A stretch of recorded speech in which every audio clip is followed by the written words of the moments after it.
investment in the new Suez Canal area. This area, which is really a hope for all Egyptians, and maybe this is going also to be the gift of Egypt to the Middle East, to be an international investment hub. But are we ready to invest there, to receive investors there, to attract investors from all over the world to invest their money here in Egypt, and especially in this area, to also attract the local investors to move to the new Suez Canal access?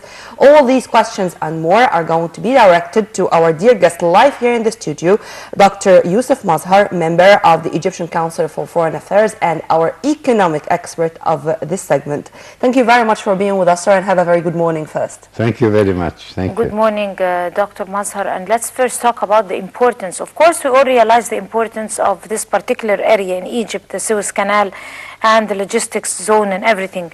But the political importance, the political and economic importance, let's talk about the political importance of the Suez Canal, and also that is connected, because we cannot detach politics from economy.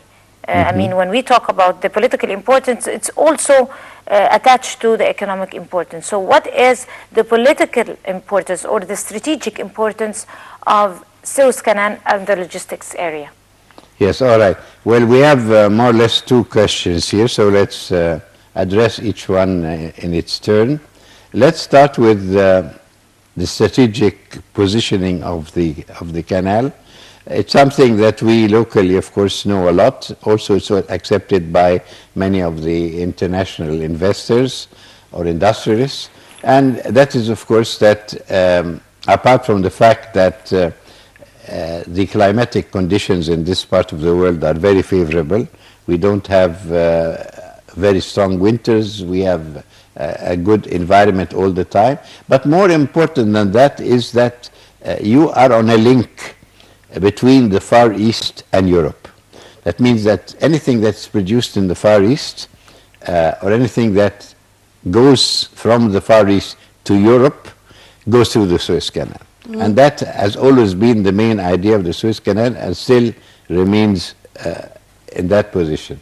Now, we must also be careful, because I'm going to be very fair in my presentation, that the trade or the movement of goods from the Far East to the United States sometimes does not go through the Suez Canal.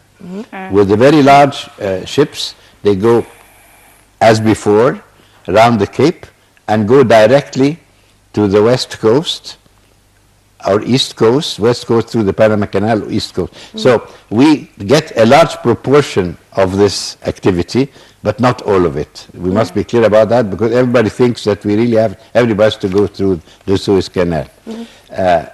The other thing, of course, is that the movement through the canal is a very organized movement.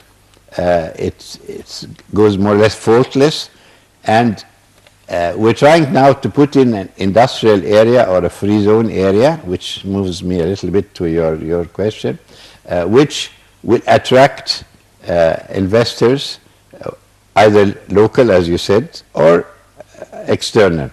Now, we must be very careful that anybody who wants, an external investor, who wants to put his money anywhere in the world, doesn't just decide, I like Egypt, I'm going to put my money there. No, they go through terrible routine. Where are the industrial or free areas of the zone? Of course, there are statistics and surveys and everything. They survey everything.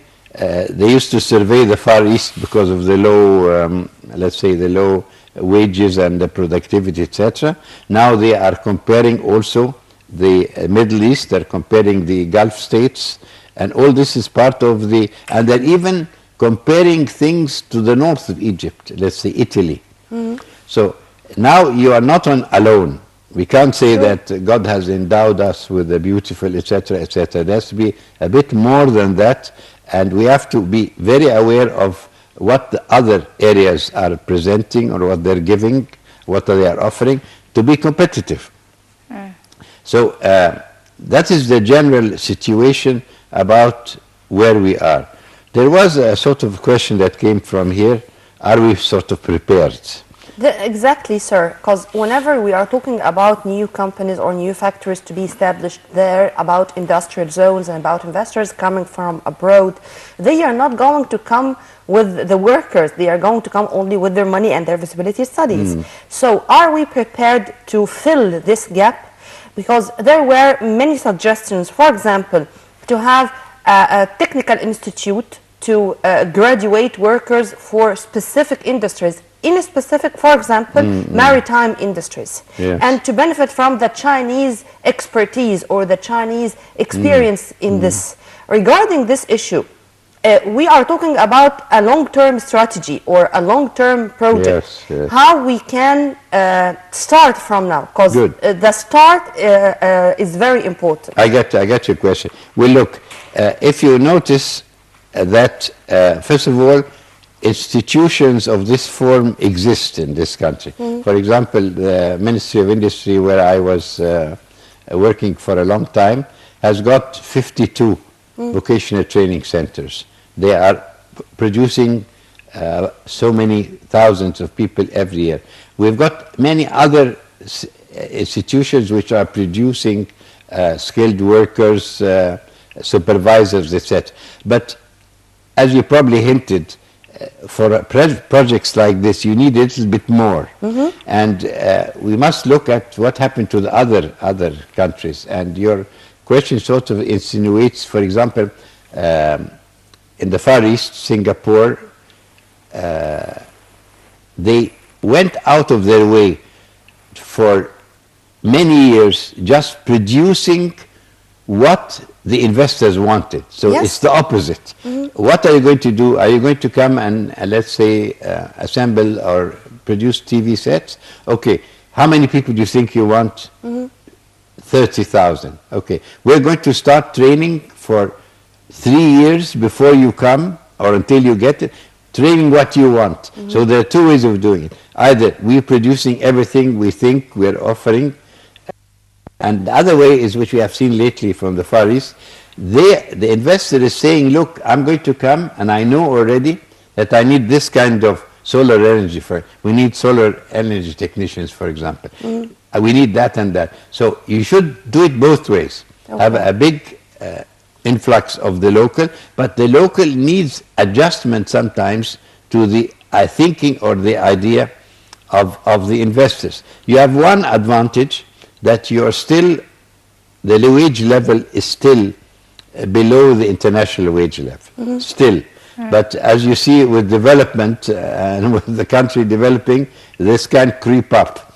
So you have to not consider only your salaries or the level of wages, you must also look at productivity, competitiveness along the labor force, and adjust it to exactly what the investor wants. Maybe he doesn't exactly want the kind of what the market needs. Yes. And what he needs, the investor needs in his project. You see? So this is something that is being looked at the moment.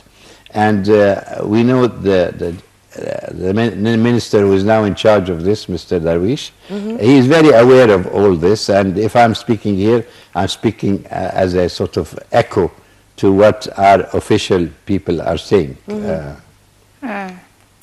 The importance of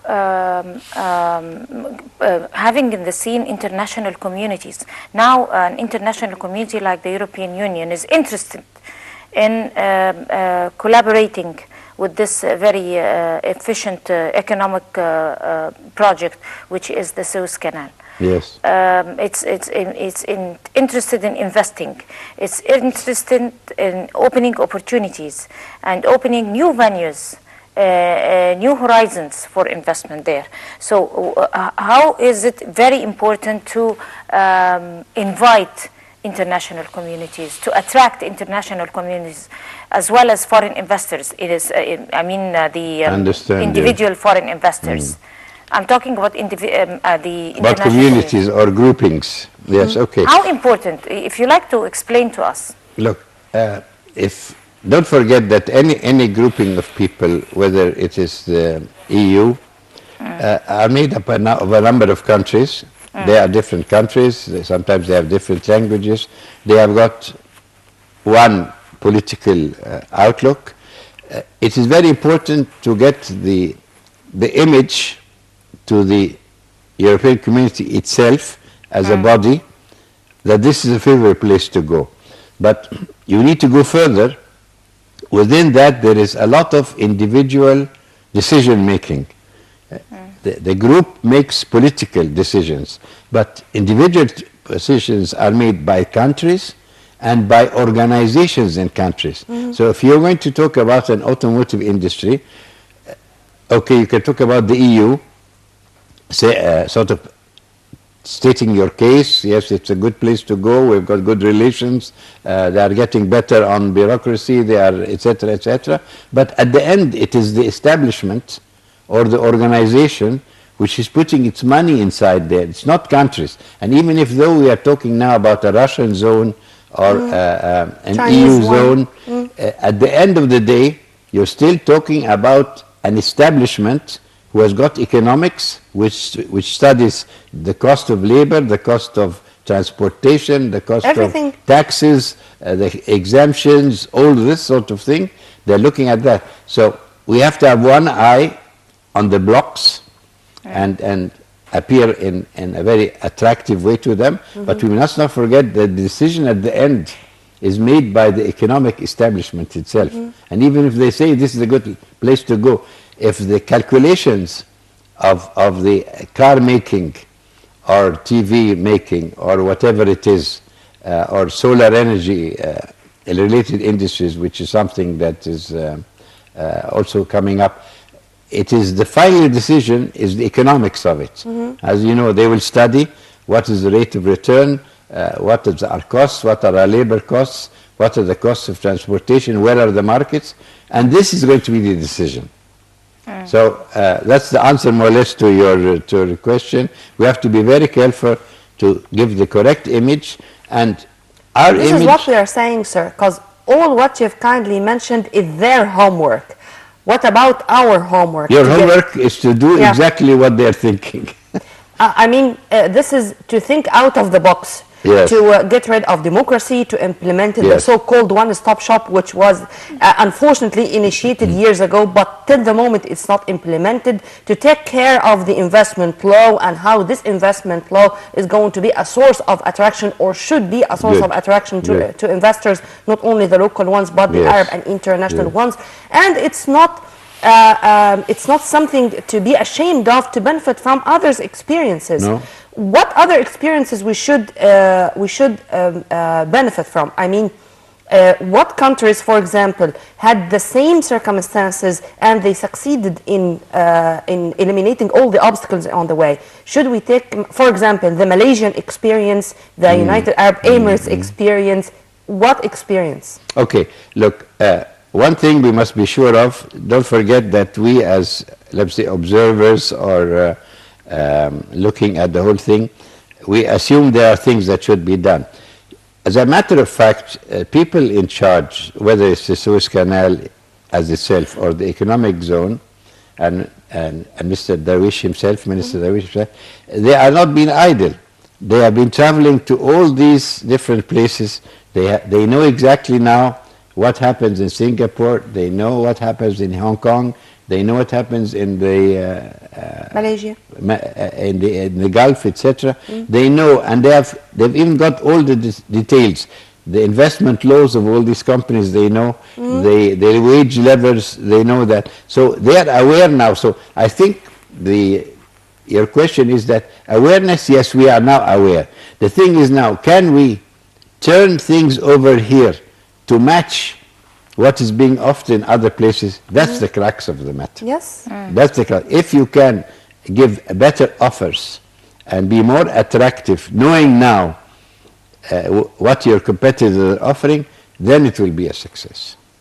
And it's also the coordination among many, sir. Well, of course, this is one of the things, you know, the one door shop or whatever you may call it. One-stop shop. Well, yes, one stop, one shop. In all over the world you get, it is a concept. Actually, it's very difficult. Some countries have it. You go to one place and they can give you the land and they can give you the OKD license, they can give you the environmental limitations, etc. Yeah. It is difficult, and I want to be very candid about, we don't still have it, but we can have something else, that all these things are taken if we help ourselves in advance. For example, if you had just said on the Suez Canal banks, we want to make projects, it should be very difficult. But now we are saying at least there's one zone in Ismailia, one in Port Said, one in Suez. So the zones are there. Actually, I've seen presentations by the ministers, and it's all worked out. The streets, the training centers, all these have been placed out. So many of the things that still have to be answered when the investor comes are already answered. Okay. What is remaining is that to set up a system, the system, don't forget, there's a very old system, established system, which is the Suez Canal pathway itself. And this, we cannot complain about it because they're in charge. They know the ships all over the world. They know, they check even with the Panama Canal, what is it, what are the rates affecting our own rates, the shipping, what's the state of shipping, shall we put up our rates? They are very, very clever. The Suez Canal Authority itself is very talented and has been always with one leg in the international community. So they are aware of everything. Every time a tanker is built somewhere in the world, they know in 2 years in advance there's a bigger tanker coming and whether it will pass by the canal or not. Now, the other part of it, which is the, let's say, economic zones, it's still new. So there we have to amass a lot of experience. Who are the people? It's good. Our people are traveling and selling the ideas. But people don't take by the sales pitch. They take by, they send people here. Now, where am I going to get my land? Can I get it in 1 month? What do I do about the workers' permissions? Is it, is there a law, an investment law? And to be very candid about it, our investment law took some time. It had to take some time because it was not the right one. But until very recently, we were still telling people come and talk, and investment law was in Parliament. So these have to be all, and they have to be working. So this is the final, if you sit with all these people who are coming, they come either at the beginning, let's look and see, let's get the feeling. Are things secure? Are things, is it a dynamic country? Are other industries doing well? Who are the competitors? And then they take second stage. Shall I come in? How long will it take me to start up my production? How many, let's say, steps do I have to go through? And this is something that I think they are working on at the moment. This huge, or this very promising economic zone is directed by Dr. Ahmed Darwish, of course, an excellent official, governmental official. So, talking about attracting the foreign investor, it would need statistics also on our part, and it would need promotion, it would need work, it would need, in your own assessment, how can we be able, what are the first steps that we should be taking to be able to effect the best promotion and the best points of attraction of foreign investment to be able to come and to be interested in investing here in Egypt? You see, first of all, we always say you put your house in order. You have got very clever and knowledgeable people at the top, Minister Darwish and his team.